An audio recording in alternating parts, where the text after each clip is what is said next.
Alright guys, so check this out. This is a new feature that I figured out on my computer, so I can actually show you the tables that I've come up with in Excel. This sheet right here is my payment schedule. So what I've done is I've broken down my year into weekly increments. I figured out this way that I can come up with my normal and average cost based on a weekly rate, and I've broken it down into a weekly, maybe instead of monthly or quarterly, because you can get more information this way. Plus, most of us work off of a logbook that's based on a week, so it makes it a little bit easy. Or if you're getting paid based on a weekly basis or bi-weekly, it's easy to factor this way too. So let's see, up here we start with the trip. So typically it gets written in as Virginia to Virginia, like down here, Virginia to Pennsylvania, Pennsylvania, Kentucky, etc. I put in the load number, and then when I'm doing this, I start with the actual miles and the practical miles. So the broker that you're using is going to pay you based on the point A to point B mileage, and typically the shortest mileage. We typically pay our drivers based on the actual miles driven, based on the route that we pick, and so that there can be several factors in that.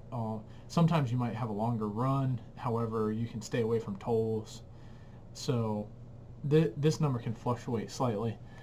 Obviously you're going to have to put in your fuel cost. Then the spreadsheet from there kind of does the rest for you. So you got fuel cost here. Now the truck payment is a set payment. That's based on your yearly payment divided by 52. So ours for this unit is $507.99.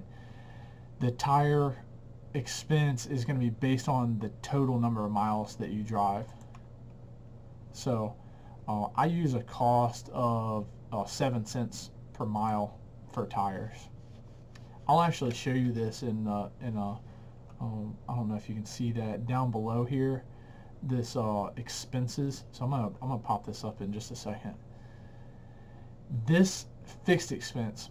So all right, I need to determine exactly what that is. What I'm gonna do is I'm gonna base it off of last year's expenses. Now these fixed expenses would be easy to calculate. I've estimated them, and I've calculated them to be that 192.3. If you multiply that by 52, it's about $10,000. So I put in about 10,000 of fixed expenses for this particular unit, truck and trailer, for the year.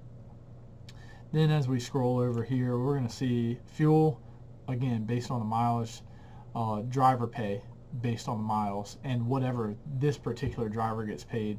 So this is for a specific truck. Typically you're going to have a specific driver, but if for some reason you slip seated, then you would have to change this and make sure that the formula was correct per the driver for the load that you're running.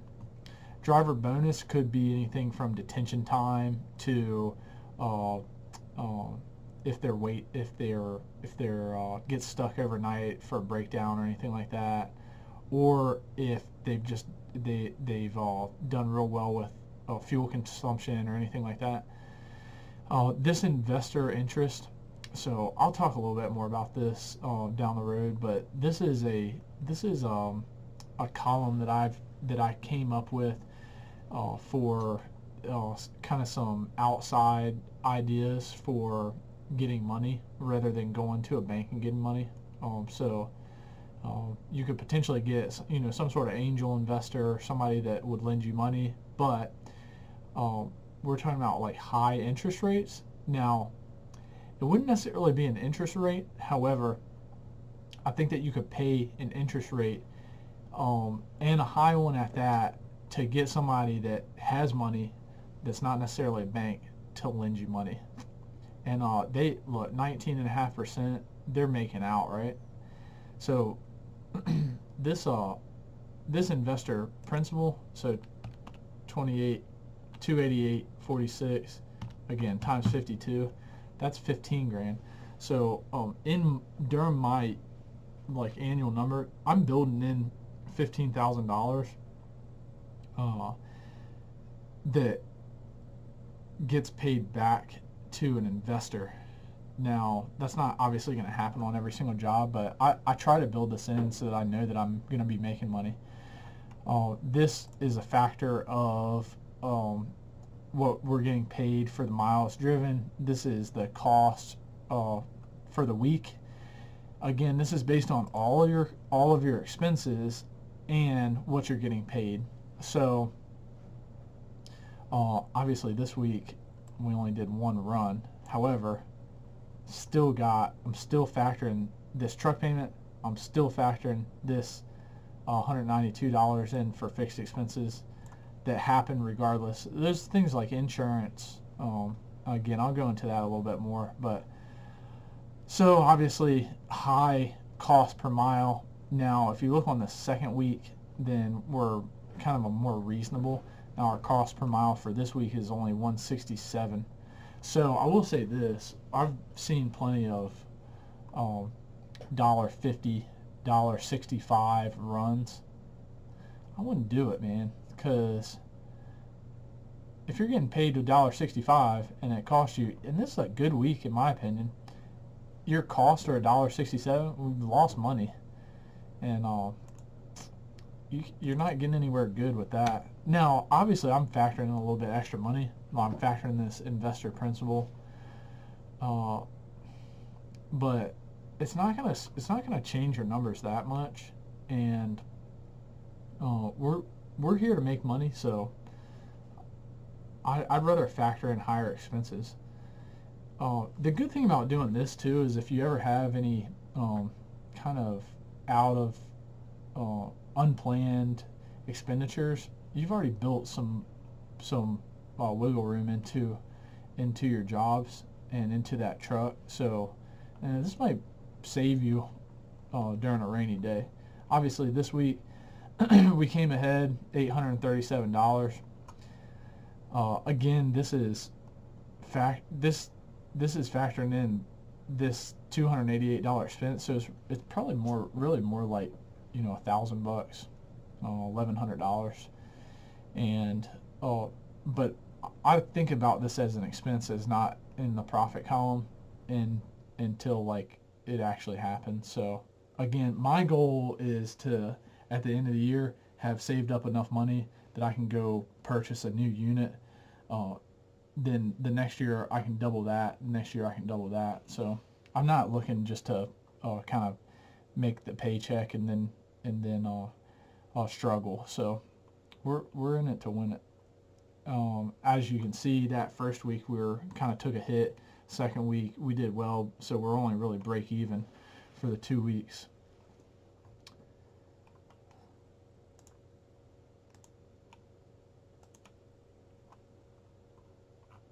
So here's the expenses. I'm going to run through this real quick, more or less just so that you can see it at a glance. Let me get it slid. I think I can get it slid over here. Let me move my screen here. All right, there we go. So zoom in. So what I did is I've gone in and I've broken down the variable expenses and the fixed expenses,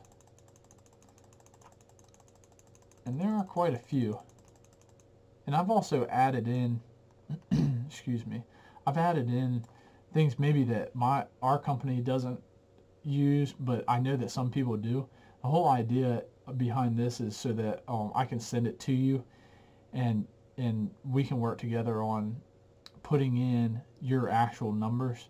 Now, PM, this is estimated. You could obviously put in your actual after you did it. That's going to take a lot more work. It would be way more accurate, but I've estimated this based on what our typical PMs are, and I've actually estimated at the typical number of miles that we do our PM, so that's how you get your cost per mile. If you can see this, whoops, you can see this up top here. So approximately 505 based on our in-house PMs. So that's with one of our guys doing the PMs in the shop. $385 in supplies, about 120 in labor. Now, obviously, if you go to a shop, you've got to factor that in. This might be 600, this might be 800. So you want to do this per truck for your fleet, and I'll help you out with that. Tires for the tractor, tires for the trailer, approximate number of miles, fuel costs, quarterly taxes for IFTA. You've got permits. I haven't actually put anything in yet. KYU numbers, stuff like that, which it would obviously depend on the unit again. Additional things like engine, transmission, brakes, suspension, exhaust, and driver expenses. So again, all broken down into an estimated number for what I think that we might need. Same thing for fixed expenses. You got your loan costs. I know exactly what it is. Workers' comp, truck comp and collision payments, your ELDs. A lot of these have been estimated. But obviously, if you knew the exact number, I would want you to put that in. And again, I'll go through this, but I just wanted to show it at a quick glance. Ultimately, this expense sheet is going to get transferred over into this these fixed and variable expenses right here, which will give us a more accurate picture for what the actual cost per mile is, not just what I'm estimating $10,000 or $15,000 for. There's more permits, KYU, New York, overweight, TWIC cards, rapid gate. So again, based on the truck, based on the driver, inspections, federal, state, company inspections, if you do those, you've got data plans. This particular truck doesn't have one, except through the ELD. Dispatch, so you will want to factor in what's your dispatcher cost per year and how many drivers that they're handling. Any office and administrative costs that might happen throughout the year, and that will total your fixed expenses. Then what I do is I typically estimate the weekly mileage that the driver's going to handle, and again, this totals up my total cost per mile. So for this particular driver and truck, we're actually looking at more like $1.67. Again, this is based on an estimated number, so depending on the total number of miles driven, that could fluctuate the cost. So for example, Tim on this week, he actually went a little over 2,000 miles, but I think that his fuel mileage was a little bit better, so therefore that cost came down, so it was like 167, not 176. So if you've got any questions, I'd love to hear about them. I am going to go a little bit more in depth on this, but I kind of wanted to do this as just a test video and see how you guys like it, and we'll put some more in effect. If you'd like me to help you out with it, I would love to. I love messing with numbers, and I'm trying to pass along the knowledge. I talk to way too many drivers that don't ever do any of this or don't know how to do it, and so hey, give me a shout. I'd love to help. Again, my name's Reggie Moore. I'd love to hear from you. I hope you guys have a good afternoon, evening, or night, and I look forward to hearing from you. Thank you.